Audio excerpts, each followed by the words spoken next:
नमस्कार सर्वांना. श्री स्वामी समर्थ. स्वामी माझे ऐकतच नाहीत असे तुम्हाला कधी वाटले आहे का? अनेक वेळेला आपण स्वामींसमोर बसतो, खूप रडतो, आपल्या अडचणी सांगतो, पण तरीही परिस्थितीमध्ये काहीच बदल होत नाही.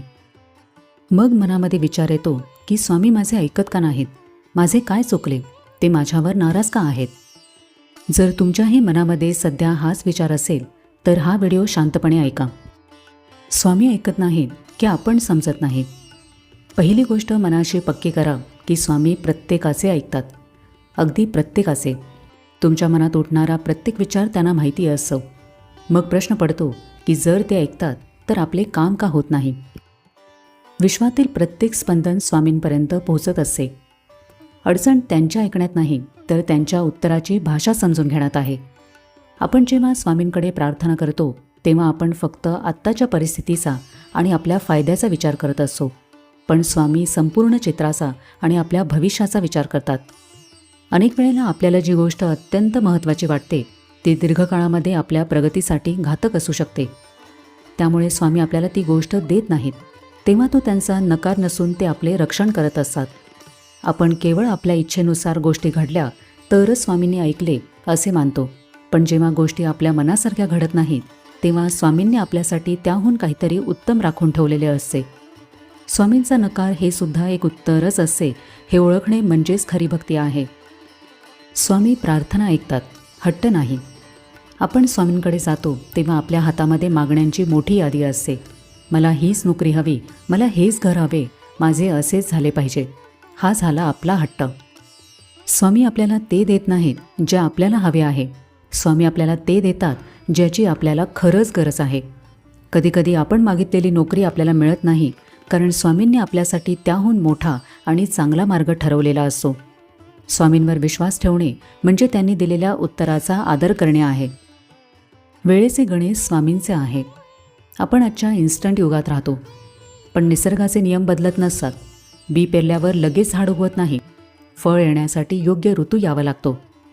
आपल्याही आयुष्यातील काही गोष्टींची एक योग्य वेळ ठरलेली आहे. आपण खूप प्रयत्न करत आहोत, प्रार्थना करत आहोत, तरीही यश मिळत नाही. याचा अर्थ स्वामी ऐकत नाही असे नसते. याचा अर्थ आपली योग्य वेळ आलेली नाही. स्वामी आपल्याला योग्य वेळी योग्य तेज आणि भरभरून देतील. तोपर्यंत फक्त संयम ठेवावा. स्वामी आपल्याला मजबूत बनवत असतात. स्वामी आपल्या आयुष्यातील अडचणी लगेच जादूने गायब करत नाहीत, कारण संकटांना सामोरे गेल्याशिवाय माणसातील खरी क्षमता बाहेर येत नाही. जेव्हा आपल्यावर एका पाठोपाठ एक अडचणी येतात तेव्हा स्वामी आपल्याला त्रास देत नसतात, तर ते आपल्या मनाची आणि बुद्धीची ताकद वाढवत असतात. सोपे आयुष्य माणसाला कमजोर बनवते, तर आव्हाने माणसाला प्रगल्भ करतात. स्वामी आपल्याला संकटांपासून वाचवण्याऐवजी संकटांवर मात करण्याचे धैर्य देतात. आज ज्या परिस्थितीमुळे तुम्ही खचून गेला असाल ती परिस्थिती तुम्हाला भविष्यातील मोठ्या यशासाठी मानसिकदृष्ट्या खंबीर आणि कणखर बनवेल. काही गोष्टी आपल्या कर्मावर अवलंबून असतात. प्रत्येकाला आपापल्या कर्माची फळे भोगावीच लागतात. काही दुःखे आपल्या जुन्या कर्मांमुळे येतात. स्वामी कधीही कर्माच्या फळामध्ये फेरफार करत नाहीत.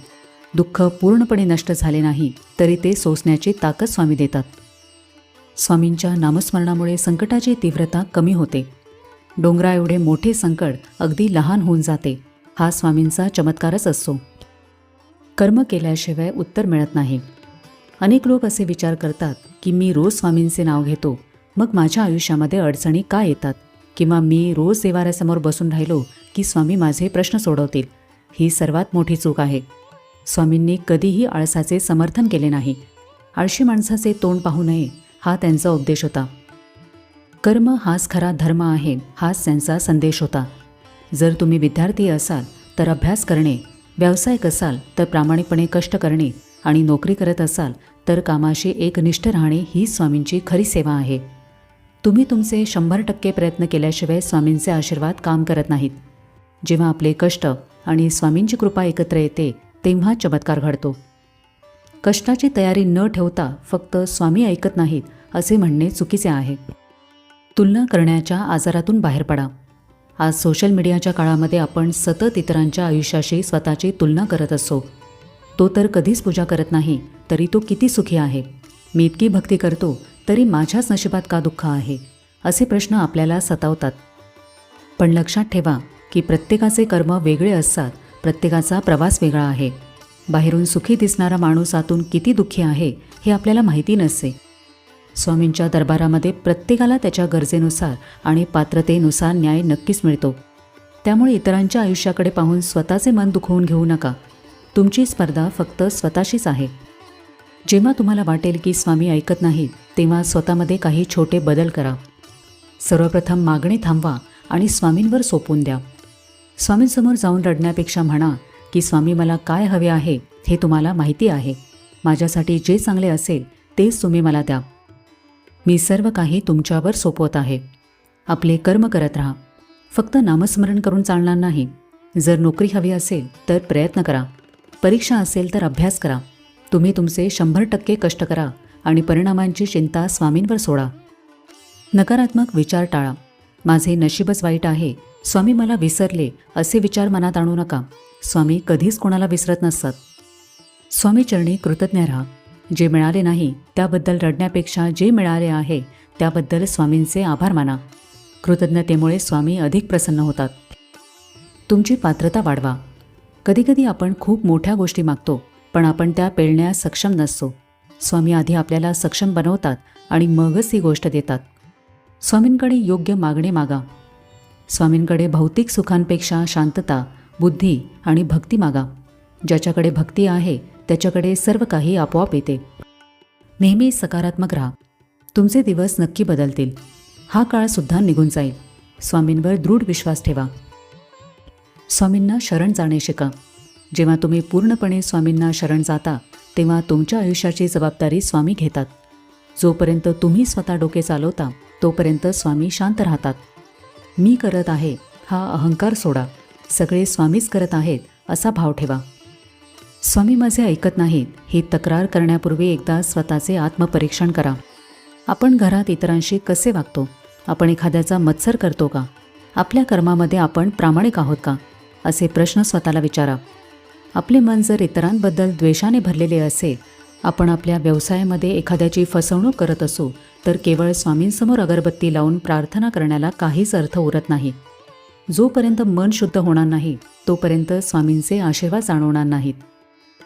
स्वामींचे अभयवचन लक्षात ठेवा. भिवू नकोस, मी तुझ्या पाठीशी आहे. स्वामींनी असे कधीच म्हटले नाही की मी तुझ्या आयुष्यामध्ये कधी अडचण येऊ देणार नाही. त्यांचे वचन आहे की अडचण कशीही आणि कितीही मोठी असो, मी तुला कधी एकटे सोडणार नाही. पुढच्या वेळी जेव्हा स्वामींकडे प्रार्थना कराल तेव्हा तक्रार करू नका. डोळ्यात पाणी असू दे, पण चेहऱ्यावर एक छोटासा विश्वास असू द्या. मनाशी म्हणा की माझे स्वामी ऐकत आहेत, ते गप्प आहेत, कारण ते माझ्यासाठी काहीतरी खूप सुंदर तयार करत आहेत. विश्वास ठेवा. तुमचे दिवस नक्कीच बदलतील. कारण ज्याच्या पाठीवर स्वामींचा हात असतो त्याचा कधीच पराभव होऊ शकत नाही. तर कसा वाटला आजचा व्हिडिओ हे मला कमेंट करून नक्की सांगा. आपण भेटूया आता पुढच्या व्हिडिओमध्ये. तोपर्यंत सगळ्यांना श्री स्वामी समर्थ.